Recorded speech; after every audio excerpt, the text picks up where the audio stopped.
अपने पास जो कुछ भी है उसको वेपनाइज करने में लगी है।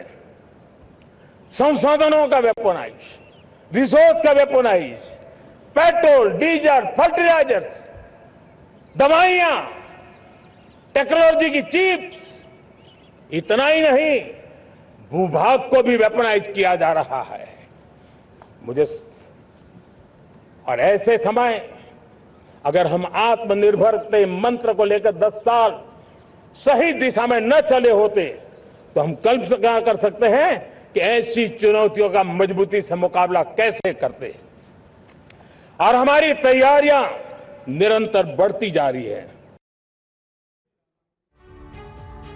प्रधानमंत्री नरेंद्र मोदी ये भी कह रहे हैं कि अगर हमने आत्मनिर्भरता के लिए पिछले 10-12 सालों में काम न किए होते, अपनी नीतियां वैसी न रखी होती, तो हम उतनी दृढ़ता के साथ मौजूदा चैलेंजेस का मुकाबला न कर पाते, क्योंकि इस समय तो दुनिया संसाधनों का उनको वेपनाइज करने में लगी हुई है। मतलब उसको शस्त्रों की तरह यूज किया जा रहा है। दुनिया में संसाधनों को शस्त्रास्त्रों की तरह यूज किया जा रहा है और ये बहुत महत्वपूर्ण बात उन्होंने कही और ये बहुत बड़ा संदेश है। ये दुनिया के सबसे बड़े ताकत कहने वाले खुद को उस देश के लिए भी संदेश है और उस देश के लिए भी संदेश है जो इस समय ये कह रहा है कि एक जगह अगर वो ब्लॉकेड नहीं करेगा तो उसके पास खुद के वजूद को बचाने के लिए और कोई दूसरा तरीका भी नहीं। अरविंद मोहन जी, इस पर आपकी टिप्पणी में जरूर लेना चाहूंगा। देखिए, दुनिया बड़ी अजीब किस्म से चल रही है और हम सब लोग कई जो बातें बहुत बुनियादी मान के चलते थे, व्यवहार में वो एकदम उल्टा हो रहा है। अगर देश छोटे हैं तो आज के दुनिया में सरवाइव होना उसका मुश्किल है। डिसेंट्रलाइजेशन की बात हम सब लोग करते थे, लेकिन जब तक ताकत आपके पास नहीं होगी तब तक वहाँ कोई पूछने वाला नहीं है। जो दुनिया का डिस्कोर्स है वो ताकत से चल रहा है, तो उसमें अगर आपकी ताकत बनती है तो फिर आपकी पूछ है, अदरवाइज कोई पूछने वाला नहीं है। तो एक तो ये मामला है, दूसरा ये विकास और पिछड़ेपन का मामला है। और प्रधानमंत्री जो कह रहे हैं, और मुझे लगता है कि जो नक्सलिज्म के बारे में वो खुद बोल रहे थे या उनकी सरकार कर रही है, उसमें एक हल्का कंट्राडिक्शन मुझे दिखाई देता है। जैसे किसी भी इलाके को या किसी आपराधिक ग्रुप को हथियार के बल पे राज्य की सत्ता से ऊपर नहीं आने दिया जा सकता कभी भी, और फिर वो शासन चल नहीं सकता कि अगर कोई और वहाँ, चाहे वो डाकू हो, चाहे वो कोई हिंसा पर भरोसा करने वाला पॉलिटिकल ग्रुप हो, वो बात सही है। और उसको जिस तरह से इस सरकार ने टैकल किया है वो सचमुच काबिल तारीफ है, क्योंकि लगभग सब जगह से नक्सलियों की समाप्ति हो गई है। लेकिन ये कहना कि नक्सल इलाके ही बन गए थे, नक्सल इलाके नहीं बने थे, पिछड़े इलाके बने थे, वहाँ नक्सली घुसे। तो पिछड़ेपन और नक्सलिज्म का जो रिश्ता है उसको ठीक से समझने की ज़रूरत है।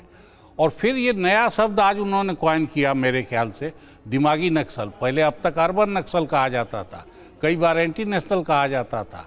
अर्बन ये कोई चीज़ नहीं है मेरे ख्याल से। ये चीज़ वही है कि अगर आप विकास कर दीजिए, अगर आप डायलॉग का प्रोसेस खुला रखिए और ताकत के बल पे ऐसे हथियार, जैसे बीरप्पन एक डाकू था, हम सब जानते हैं, और कैसे वो एक जंगल पूरा कब्जा करके बैठा था और लोकल सपोर्ट से और पुलिस और इसके सपोर्ट से।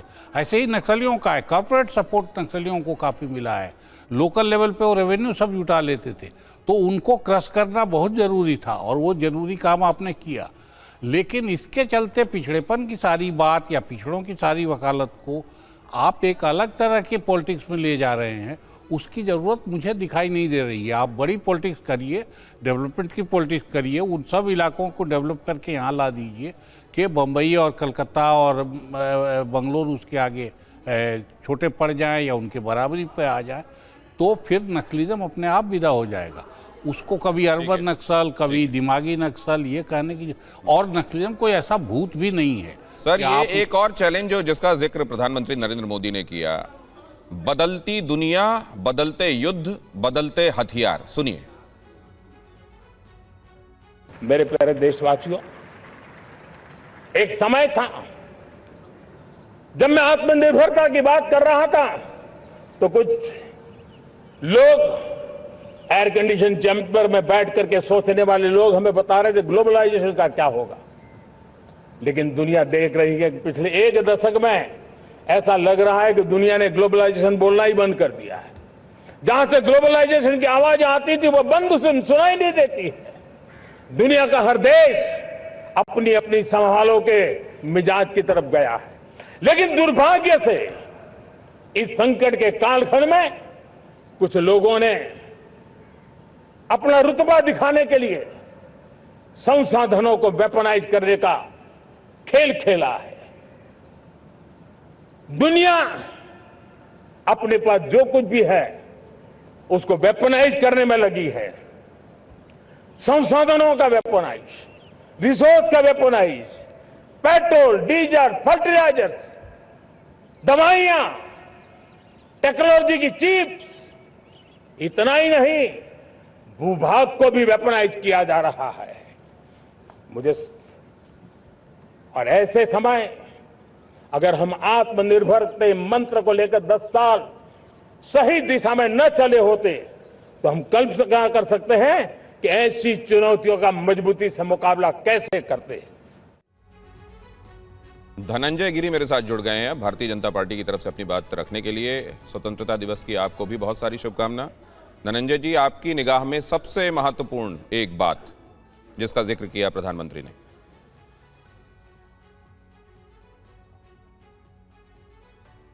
अनम्यूट कर लीजिए, आप अनम्यूट कीजिए पहले। बोलिए प्लीज। हाँ हाँ मिल रही है, जल्दी से अपनी बात कहिए। 80वें स्वतंत्रता दिवस की चैनल को, पैनल को और देश के तमाम मेहनती जनता को बधाई, शुभकामनाएं।